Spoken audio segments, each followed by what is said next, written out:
When I was around 18 years old, I started seeing this therapist. Her name was Linda. And in our sessions, one of the things that I really remember the most was she would ask me, "Where's the color?"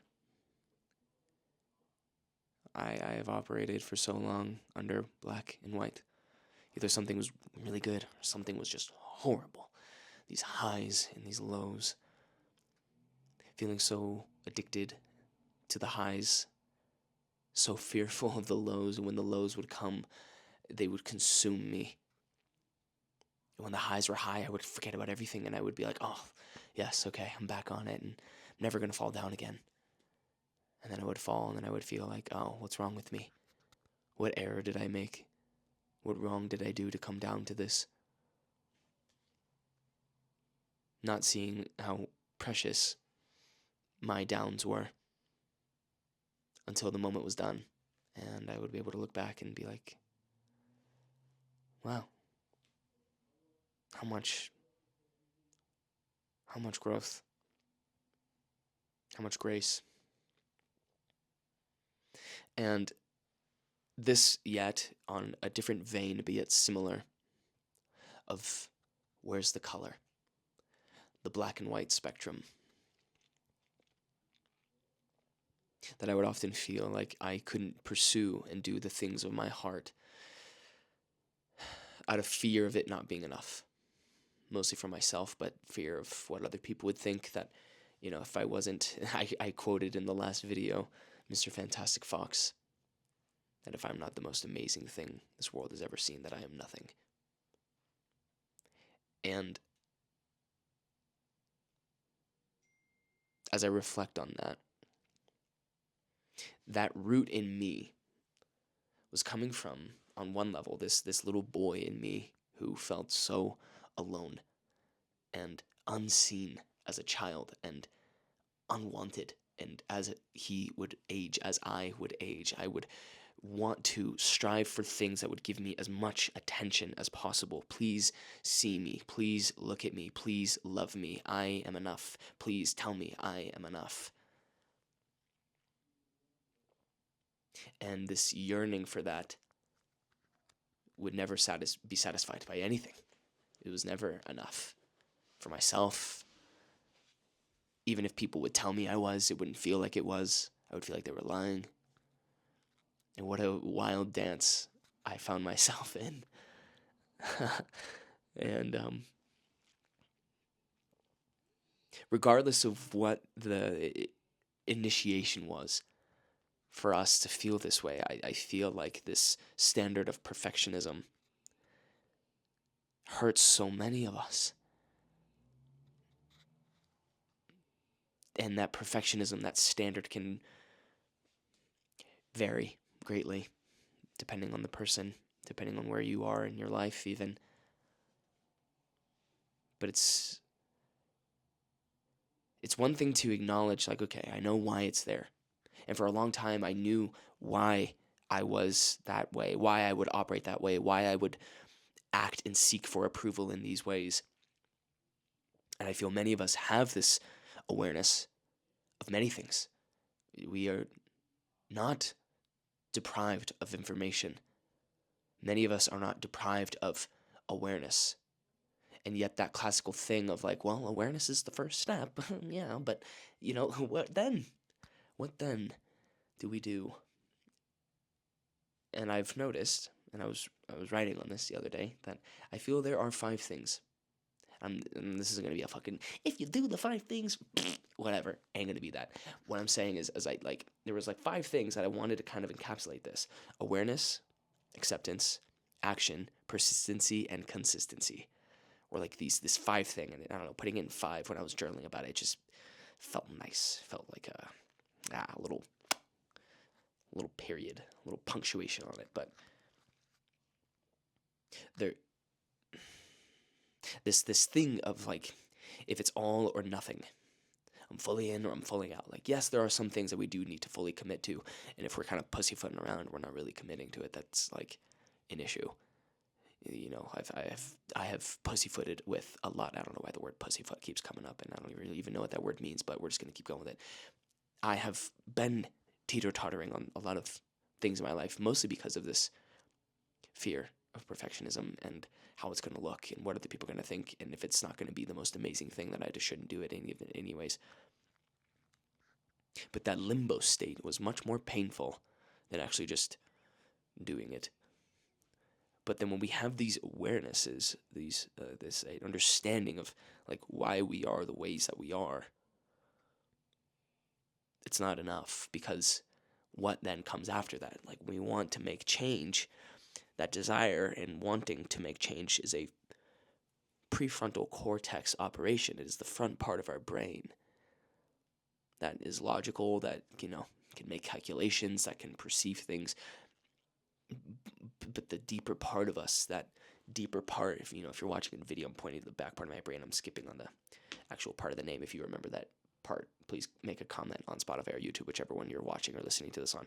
Make a comment, or I can kind of post it up later. But there's a deeper part of our brain that holds our habits, our habitual mind, which then falls in sync with our nervous system.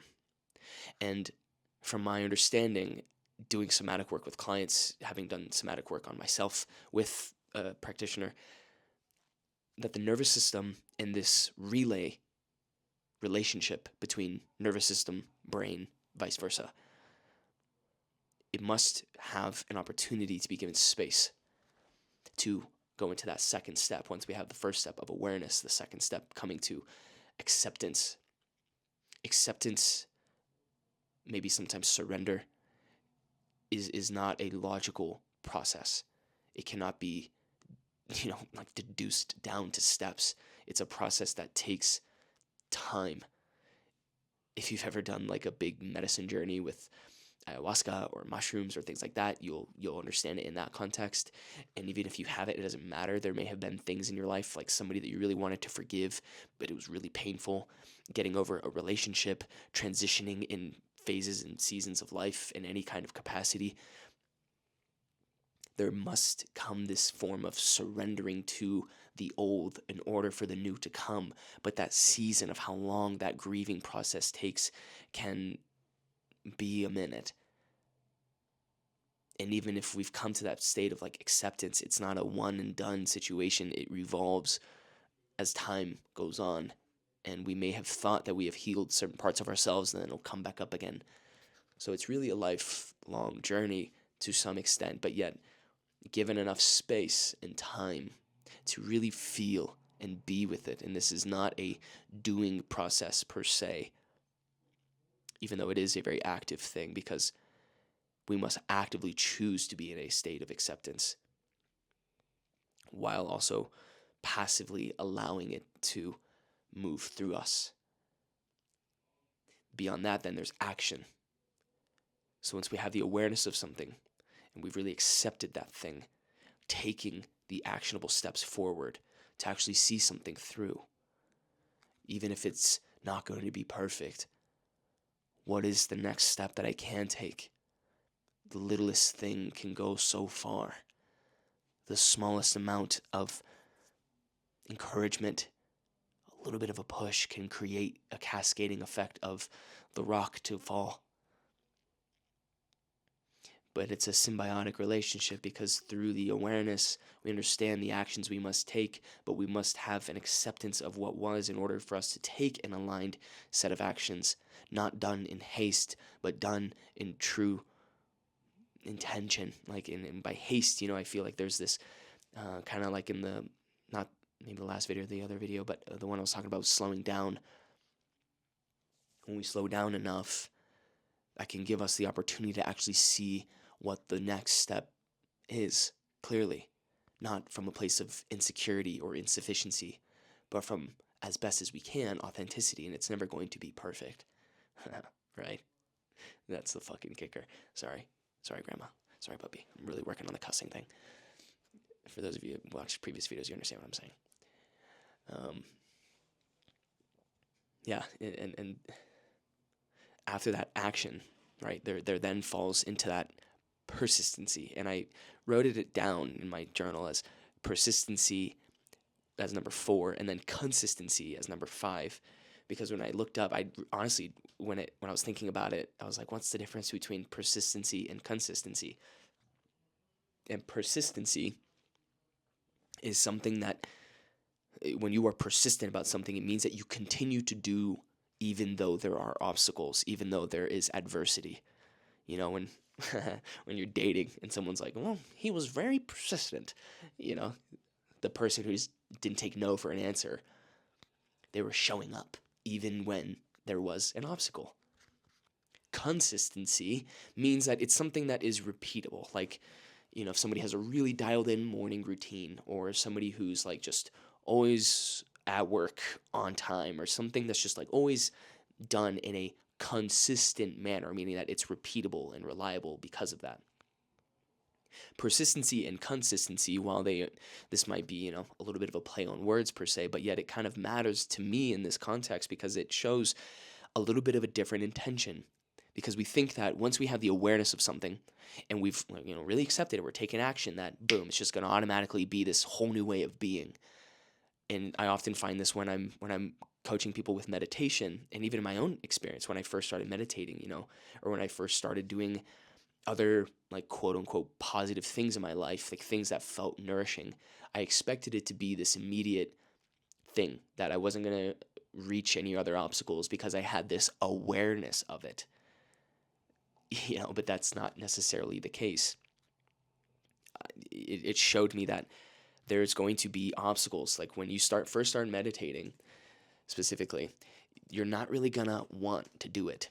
You're gonna feel that adversity. You're gonna feel that sense of like the same thing with when you're starting to work out, when you're starting to eat well, when you're starting to read more, when you need to start speaking up for yourself and not be so much of a people pleaser, or when you need to tone down and when you feel like you always need to speak your fucking opinion. Gosh, sorry, puppy. When you always need to speak your opinion, and maybe sometimes you just need to be a little quiet, you're gonna feel that urge to snap back and say something, but maybe you just gotta tone it down a little bit. It doesn't matter the exact thing. I'm just trying to give examples. To develop something being just a consistent part of your life, there must be an understanding of the persistency towards advancing beyond adversity.